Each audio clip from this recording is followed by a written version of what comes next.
Olá pessoal, meu nome é Eduardo, seja bem-vindo ao canal. Estamos analisando cada capítulo do livro A Educação do Caráter, do Padre Gillett. Esse livro que vai fornecer aqui diretrizes sobre como educar o nosso caráter, como nos educar como pessoas para sermos intelectuais com uma qualidade que seja interessante para nossas vidas, né? E estamos agora apresentando agora o capítulo 4 da primeira parte, que tem como título O Ideal e a Educação do Caráter. Nesse capítulo, o autor vai falar sobre o ideal e a sua relação com a educação do caráter.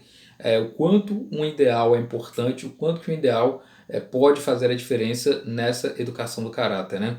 Lembrando aqui que ideal seria como se fosse um parâmetro a ser seguido, como se fosse uma vida, né? Uma regra de conduta de vida a ser seguida. E aqui ele vai falar mais detalhes sobre isso, sobre o ideal e a sua funcionalidade na educação do caráter. Primeiramente, ele fala sobre o caráter como sendo um conjunto complexo de várias coisas, como ideias, tendências, paixões, sentimentos, hábitos. Então, o caráter é algo complexo, né, que envolve várias formas do ser humano se expressar e de agir também, né? Que essas formas de se pensar, de agir, etc., elas precisam ser disciplinadas, precisam ser organizadas, precisam ser unificadas. E esse é o papel da educação do caráter, é organizar toda essa gama, né, todo esse conjunto complexo de sentimentos, de paixões e de hábitos em algo que seja produtivo com a finalidade própria, né? Então é importante entender esses complexos do caráter, entender esses componentes do caráter. Então, o primeiro a ser analisado é analisar o ideal, né? Analisar a ideia propriamente, né? E isso deve ser feito para termos aí uma boa educação de nós mesmos, educação de si mesmo, né? Então, o capítulo fala sobre as condições boas que vão proporcionar ideias que podem chegar ao domínio de si mesmo, né? Inicialmente ele trata então da chamada necessidade do ideal. Por que é necessário ter um ideal? Como eu disse, né, é preciso ter um ideal. O ideal seria um parâmetro a ser seguido. Por exemplo, uma pessoa quer se tornar como um grande advogado, então ela tem como inspiração alguém que foi grandioso. A pessoa quer se tornar um bom cristão, então ela tem como inspiração o próprio Jesus Cristo. E assim por diante. É necessário um ideal, algum parâmetro a ser seguido, né? Uma ideia é uma finalidade na vida, no caso, né? O ideal seria uma finalidade que você vai utilizar para a sua vida, né? Em que o indivíduo, então, ele vai achar uma situação que ele considera melhor que a anterior, né?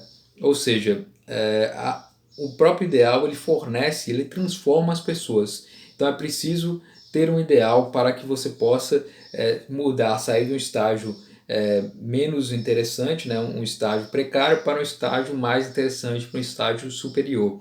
Então o ideal ele é medido pelo valor político e utilitário, né, muitas vezes pelas consequências dos nossos atos propriamente, porque não há como medir um ideal no plano abstrato, e sim nas consequências. Por exemplo, no caso aí do Santo Agostinho, que é dado aqui no livro. Santo Agostinho ele tinha um problema, né, de se entregar demais aos prazeres carnais, né? A sua atuação era interessante, porém ele tinha esse pecado em relação à carne. E com o tempo ele estabeleceu como ideal cristão e se tornou então um modelo de santidade, né? Na medida em que ele saiu do estágio mais precário, que ele considerava como sendo mais precário, estabeleceu um ideal como ideal cristão, ele passou a seguir esse ideal e atingiu então a santidade, tendo isso sendo um modelo da santidade. Então o ideal transforma as pessoas na medida em que ele é seguido e passa aí a deixar um patamar anterior para um patamar posterior que seja o ideal propriamente. Então por isso o próprio nome, né? O ideal é aquilo que é almejado, aquilo que busca ser alcançado. Em seguida, o autor fala sobre o ideal cristão, que é um tipo de ideal propriamente, né? E para o autor, para o padre Gillett, né, afinal ele era um padre, né? O ser cristão é ser um homem de bem, ou seja, é o melhor meio de ser um homem de bem é ser cristão. Há essa correlação então, né? Ser cristão é ser um homem de bem, ser um homem de bem é ser um cristão. E ele coloca uma frase, né? Para ser cristão é preciso começar por ser um homem de bem. E para ser um homem de bem, a melhor forma seria sendo um cristão. E aqui ele fala sobre a ideia de Nietzsche, né? Do super-homem. Nietzsche ele divide o homem em dois tipos de homem que poderia ser, né? O primeiro seria dentro da moral propriamente, né? A moral do super-homem e a moral do homem comum. A moral do super-homem é aquela relacionada à elite, estando num patamar superior. E a moral do homem é aquela para todos os homens comuns, não importando aí sua classe social ou aí sua forma de viver, né? Para Nietzsche, então, há uma desigualdade dos homens em relação à própria moral. A moral do super-homem, então, ela normalmente aristocrática, são pessoas que estão em um patamar alto da sociedade, como se fosse uma elite, né? Que seja uma elite criadora de valores. Enquanto que o homem, a moral do homem comum, né? São para o povo comum, para todos, né? A plebe e convocação para servir àqueles que seriam considerados aí os superiores, né? Uma peça da grande máquina social. Então, Nietzsche faz essa distinção entre esses dois tipos de moral, né? Então, o próprio super-homem ele não admite um ideal já produzido, um ideal já feito para pautar sua vida. Ele mesmo irá criar o seu ideal e sua própria moral, e ele está despreocupado em relação ao bem e o mal. Então, por isso, a ideia do super-homem ela rejeita propriamente essa ideia da própria ideia de se seguir para uma vida inteira, né? Um ideal, propriamente o ideal cristão seria rejeitado, né? Então temos a chamada moral idealista, né? Que pauta então em um ideal que é um ideal não criado por nós, mas vindo então de algo superior, vindo de Deus por intermédio aí da própria natureza também.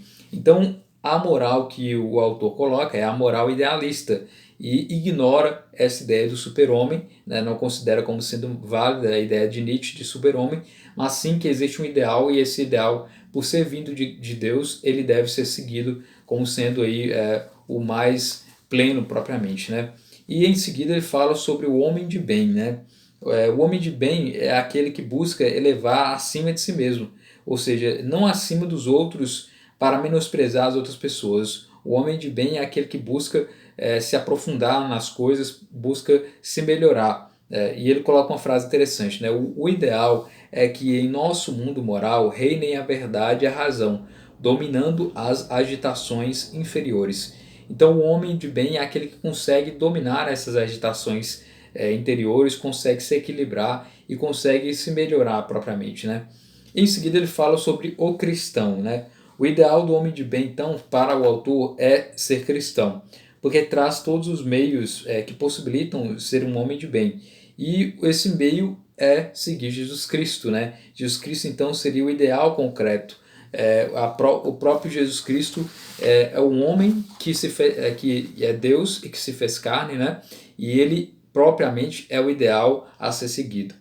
Então, para o autor, o homem de bem é aquele que segue o ideal cristão, e o ideal cristão é aquele que se faz necessariamente na vida e na obra de Jesus Cristo, né? E quanto ao conhecimento do ideal e a educação do caráter, aqui já temos a terceira parte desse capítulo, que o autor diz, né, que embora exista um ideal a ser seguido, ele é difícil de ser seguido, ele é complexo e até mesmo desanimador. Então é difícil, por exemplo, no ideal cristão, seguir a Jesus Cristo na sua plenitude, né? E existe então toda uma dificuldade, uma complexidade para se seguir, que o autor vai tratar aqui ainda nesse capítulo, né? Primeiramente ele fala sobre a diferença entre educação e instrução. Para Platão e Sócrates, né, no início da antiguidade, toda virtude ela seria uma ciência, né? Então a busca pela virtude seria a educação. Então a ciência, a educação, ela teria uma finalidade, a finalidade de ser melhor. Porém, com o passar do tempo, né, especialmente no século XVIII, temos os chamados idealistas, né, ou ideologistas. Eles buscavam, então, dois aspectos. Para eles, basta mudar a lei para mudar os costumes. Isso não é necessariamente algo que seria aceito, né? Mudar apenas a lei não muda propriamente os costumes. Segundo, basta instruir o ser humano para que ele se tornasse melhor. A única diferença para esses ideologistas, né, a diferença de um homem para o outro seria seu grau de instrução. Então, para melhorar um homem, seria necessário apenas dar educação, dar instrução para ele. Então, ele coloca que os meios universitários ainda, na época do autor, né, do padre Gillet, eles acreditavam que bastava dar instrução para melhorar aquele indivíduo, bastava dar aqueles manuais de instrução para que ele se tornasse melhor, né? Com isso, ele trata sobre as experiências, né? A experiência diz que o ideal ele não implica em uma prática desse ideal. E ele faz o questionamento, né? Seria suficiente conhecer o bem para praticá-lo? Ou seja, apenas conhecer o bem não traz a prática do bem. Ele dá como exemplo a pessoa que vai na missa no domingo e acaba que não realiza aquilo que ela acabou de escutar. Assim que ele escuta aquela missa, ele presencia aquela missa, tem o ideal cristão apresentado, ele em seguida, logo depois que encerra a missa, ele vai para sua casa e trata mal, por exemplo, a sua empregada, trata mal, por exemplo, seus familiares. Ou seja, aquilo que é ideal, que ele observou, que ele viu que era o ideal de bem, ele não coloca em prática. Por que isso acontece? Porque o ideal ele é algo muito difícil de ser praticado e o autor vai tratar sobre isso, né? E ele coloca aqui um parágrafo interessante, né?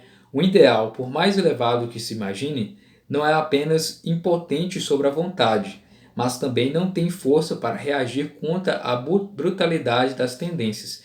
Então o ideal por si mesmo, ele não tem a força para agir contra nossas tendências, né? Então a primeira palavra da educação do caráter, segundo o autor, é trazer o amor ao ideal. Somente o amor ao ideal é que vai fornecer a força suficiente para fornecer aí a possibilidade, né, de combater as nossas tendências ruins, as nossas tendências que não são boas. O que diferencia então um mártir de um pecador, ou seja, o que diferencia alguém que sofreu a ponto, né, de dar a vida por um ideal e aquele que não sustenta esse ideal, qual a diferença seria entre os dois? É justamente o amor ao ideal. Enquanto uma pessoa ela é instruída naquele ideal e ela não cumpre aquilo, ele não tem o amor suficiente a ponto de dar a sua vida como o mártir, por exemplo. Então há essa diferenciação. Os dois têm o mesmo conhecimento, porém um dá a sua vida porque ele tem amor a esse ideal e o outro ele não tem, embora tenha o conhecimento, ele não tem amor a esse ideal. Em seguida o autor fala sobre a ideia luz e a ideia força, né?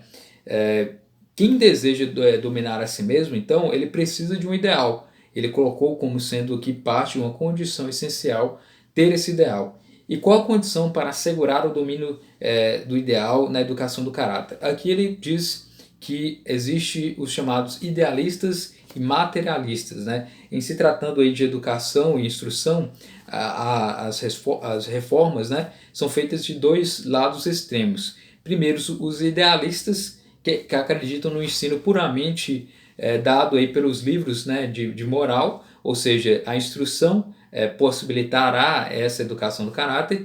E em seguida temos ainda outro lado extremista que seriam chamados materialistas, que para eles basta a confiança no desporto, ou seja, a educação física. A melhora do corpo possibilitará a educação do caráter, né? Então esses são os dois lados extremos, os idealistas que focam nos livros e na mente propriamente, e os materialistas que focam no corpo e na educação física, né? E o autor Gillet, ele propõe um meio termo para isso, né? É preciso então ter um meio termo entre o corpo e a mente, ou seja, ele coloca que deve ser necessário ser tanto esclarecido como ser forte também no corpo, né? E aqui ele coloca a chamada ideia força, né? A força reside, portanto, na vontade. E a ideia força, ela tem que ser desejada, ela é amada, ela é inspirada e traz a inspiração para uma atividade prolongada em uma direção determinada. Então aqui ele faz uma analogia propriamente.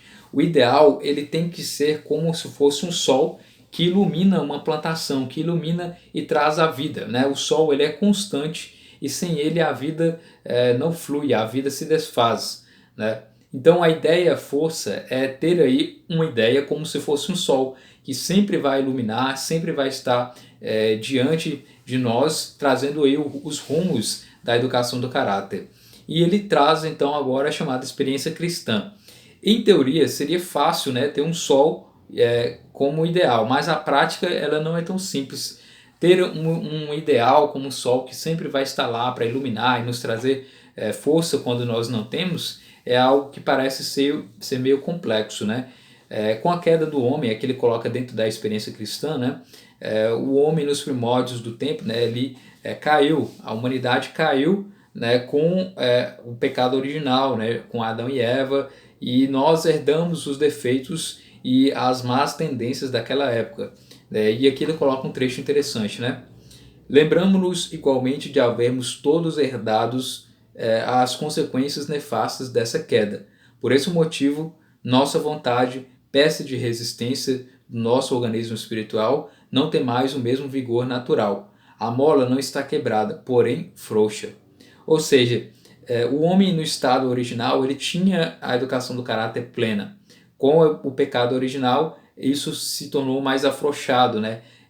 Não está quebrado, nós podemos ter educação do caráter, porém temos que fazer ajustes para ter essa educação. Então, para tornar essa mola propriamente mais dura, mais firme, como no início, é preciso um enorme esforço.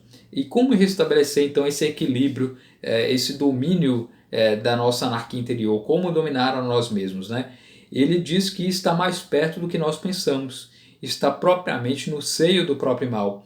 Na medida em que nós nos dispersamos, que nós temos paixões, que nós nos desviamos daquilo que nós pretendemos realizar, a nossa tarefa é moldar isso, é moldar essas paixões que nos desviam para trazer uma finalidade que seja produtiva, que seja propriamente o alcance maior da nossa educação do caráter. E com isso nós encerramos esse capítulo e está encerrada a primeira parte do livro e partimos agora para a segunda parte que trata sobre as paixões e o caráter propriamente. Então espero que você tenha gostado desse vídeo, se inscreva no canal, curta, compartilha, muito obrigado pela atenção.